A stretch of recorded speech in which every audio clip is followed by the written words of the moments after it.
I'm You good, have man. any? I'm really glad that we were able to get this going, and I don't want to take up too much of your time here today, but again, really glad that you could join me today. So, busy guy, of course, coming down to the busy time of the season, crunch time. I'm assuming. What have your football activities looked like so far this off season? We're really mainly doing strength and conditioning stuff right now. We've started doing OTAs 2 times a week. So, can you hear me? Cool. Yeah, We started doing OTAs 2 times a week, and it's been player led. So, just been making sure I've been speaking up, been speaking up on the team, and just making sure we gel together as a unit right now in the summertime because it's hot. People don't want to be out there, and you just have to kind of bring people together in these times. what's that weather been looking like down there? What's the temperature getting up to on that football field? Shoot, I know this past Tuesday it felt like 107. It was a little cool. It was a little bit cooler today. It was probably 95.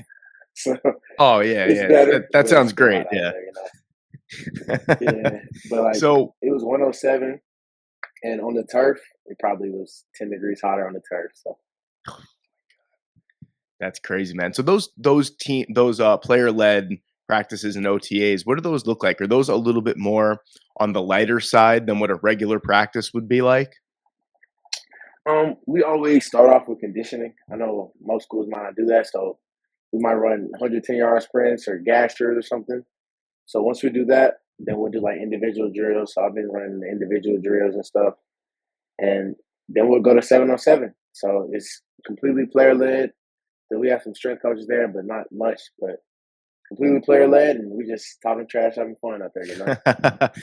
That's awesome. That's got to be such like a great team building experience and stuff. Yeah, Kind of a little bit.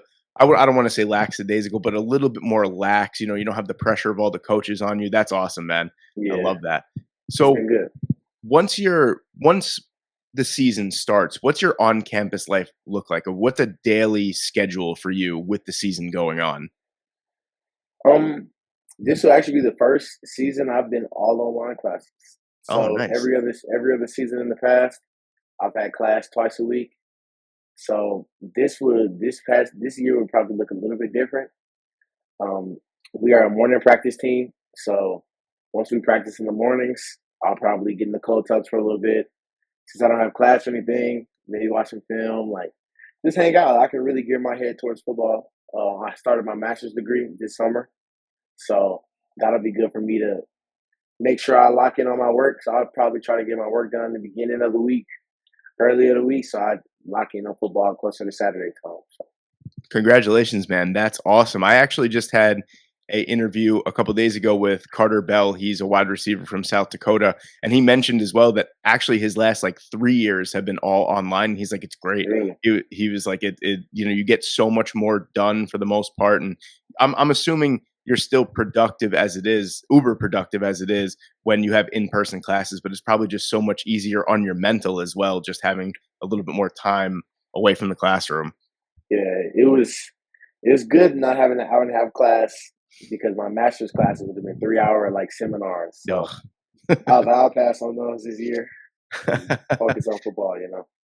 So you started out, this is going to be your second year at Memphis. You started out your collegiate career in the FCS at East Tennessee State.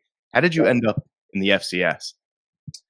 Um, graduated high school at 16 years old, so I was always a younger guy.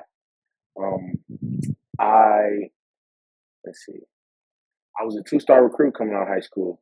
Believe it or not, I went to a small high school. We went to 3-8 my senior year. We weren't very great. I still went all state, but just wasn't getting recruited. I was maybe a little bit undersized. Maybe came in at 205, 210.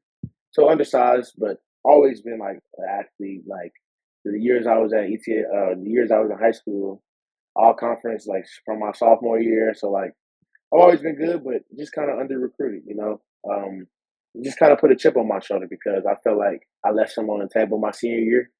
So I made sure I told myself from now on, I'm gonna give it all I got. So it's kind of how I ended up at UTSP. So I was actually I graduated high school early, so I was 17 for a week when I first got to college. Wow. So That's That's awesome, man. I mean, the only reason why I was 17 when I went to college is because I had a late birthday. It wasn't because I was Yeah, smart or anything like that, but yeah. for So sure. after a couple seasons at East Tennessee State, you moved on to Memphis. What was that recruitment to Memphis like, and why was that the university for you? Coming out of high school, I made this. I waited a little bit too long in my process to make a decision. So I told myself, all right, I'm not going to sit on my hands. I'm just going to make sure I go somewhere where I'm wanted, where I'm treated as a priority. And Memphis had an opportunity for me to come compete for a spot. They also have some opportunities for me to do some stuff off the field with internships. These past 2 summers, I've done marketing internships. Um, just the coaches are great. I had a great relationship with the D coordinator, now D coordinator, Coach Hankins and Coach Silverfield. They do a great job, and I just like how they run the program here. So I was very attracted to here somewhere I can just continue to grow and get better as a player and a person. Easy choice when you put it like that. Getting Yeah. into more of you on the football field, what would you say is the best part of your game? Hmm. That's a good question. I would probably say I would call myself the quarterback of the defense. Like lately, I've been growing into myself, who I am as a speaker, and like truly letting my film study show on the field. Like I used to watch film, but I'm keeping it to myself. Now I'm pool coming. He's coming this way. He's coming this way. Also, I would say my quickness is good as well, but me understanding what's coming to me, being prepared, doing the studying throughout the week is like also it helps me get there faster. And I'll also say I bring the boom when I get there too. That's what I was waiting for right there. 95 total tackles, you gotta bring the boom at some point this Yeah, past year, but this next upcoming question is gonna be a little long. I know you seem like a humble guy. I'm gonna take you through your stats of yeah, last season just for the people that are listening, that are watching, that aren't aware of how awesome of a season you had last year.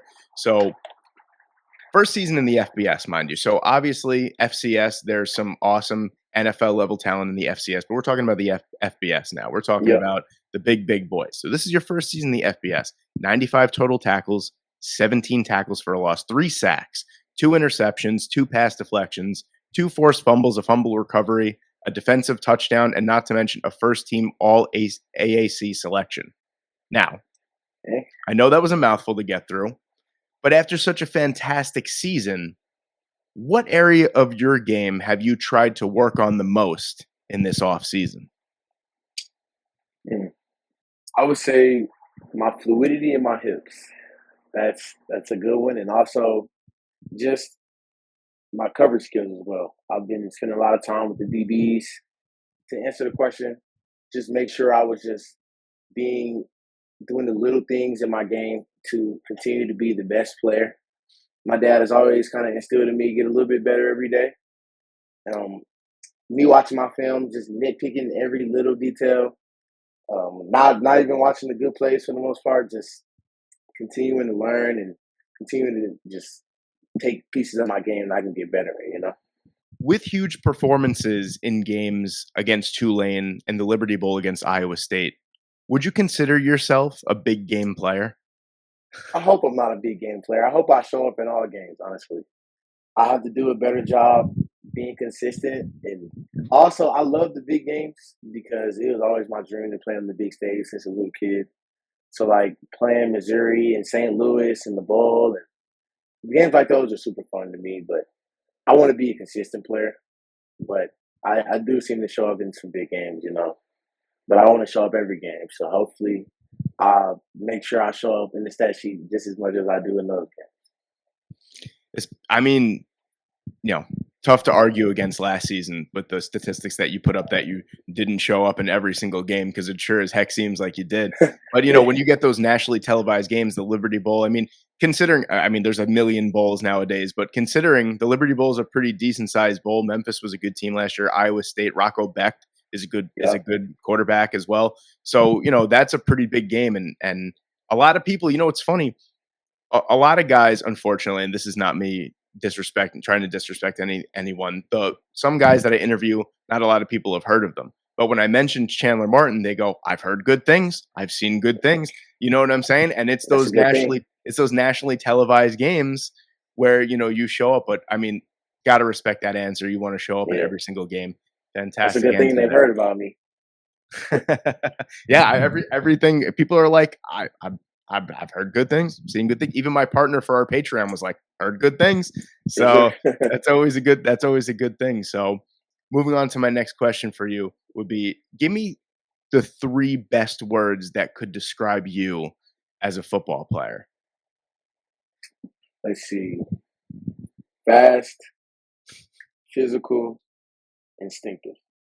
You said you Instinctive laid would, the boom. yeah. Instinctive would be first for me. I rely. I think football is 95% mental. The other stuff is physical, but like if you really own your game mentally, I think you can really help yourself out. But I'll say instinctive, fast, physical. Physical fast. It don't matter. That's all the same. Especially from not only just the linebacker position, which I've always had a massive respect for. When I played football, I did play linebacker for the most part. I was always in the middle of that defense, obviously not the level that you're playing at, but still, I always had a massive respect for safeties, linebackers, interior offensive linemen, guys that don't get the recognition that they truly deserve on the football field. Yeah. And instinctive is something to me that almost only purely applies to the defensive side, because you look at all the great offensive coaches, they always say, you want to learn offense, you got to learn defense. And it never really Hmm. made sense to me until I started talking to some players that say, the defensive side is, you got to have instincts, you got to have smarts, you got to pick up on these things fast, you got to quick play recognition. And I Yeah. think having those quick instincts is something that, I mean, it's obviously purely highly coveted by football scouts, and Yeah. it's I it think really is one of the more underrated attributes of a defensive player, is being for sure. instinctual. I think the offense knows where they're going. So I think the better athletes have to play on defense because I think corners are hard to visit on football because they're going backwards and they don't know where they're going. But in the box is a different game as well. Those big boys are coming downhill at you and they know which way they're going. So you have to be instinctual to go and beat them to the spot that they already know where they're going. So Yeah, you got to be fast, physical, and instinctual. yeah, There you exactly. go. Exactly. Now, getting into a little bit more of the personal side of Chandler Martin, how did you get into football itself? Growing up, I played football since I was 5 years old. My parents did a great job of not football, football, football. It's we're gonna let you play a bunch of sports. I played basketball, soccer. I even played lacrosse for a few years. But all those, I was a little too physical in basketball. Soccer wasn't my thing, but like football was the one that kind of stuck with me, and it just naturally came naturally to me. I played center and linebacker since I was 5 years old. So the centerpiece fell off, but like I've been playing linebacker forever, and I just love it. And I think there's no sport like football, and where 120 guys have to be on the same page for a team to win. So that's what I got. I couldn't imagine, if you just said that you were a little bit too physical for basketball, I couldn't imagine how physical you'd be for soccer.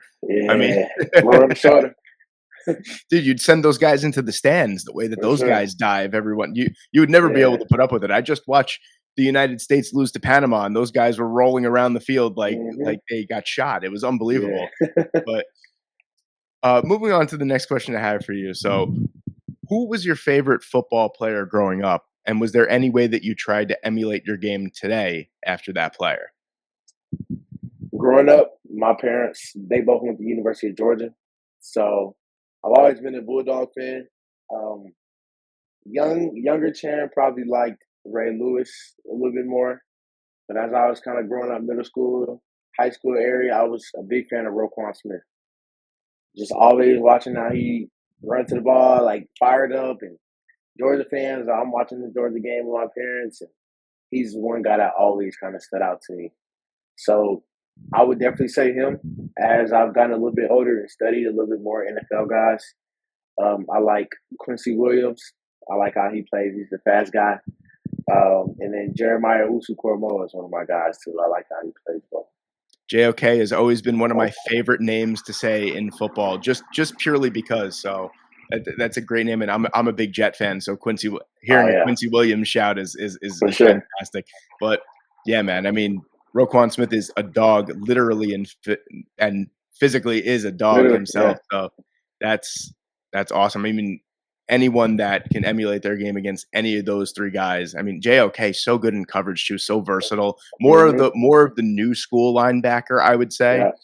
and he's just a fantastic football player. So Hmm. And both parents went to Georgia, so I'm not going to assume with this next question. I'm going to say, what was your favorite football team growing up?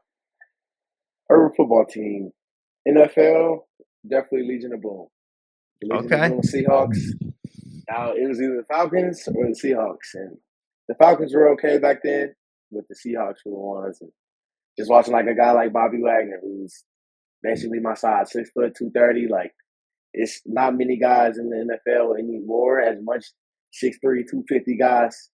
But watching dudes like that, watching the defense, watching Earl Thomas, Richard Sherman, I'll probably say that team, the Legion of Boom Seahawks when they were playing against the Niners and stuff. That was probably my favorite team growing up.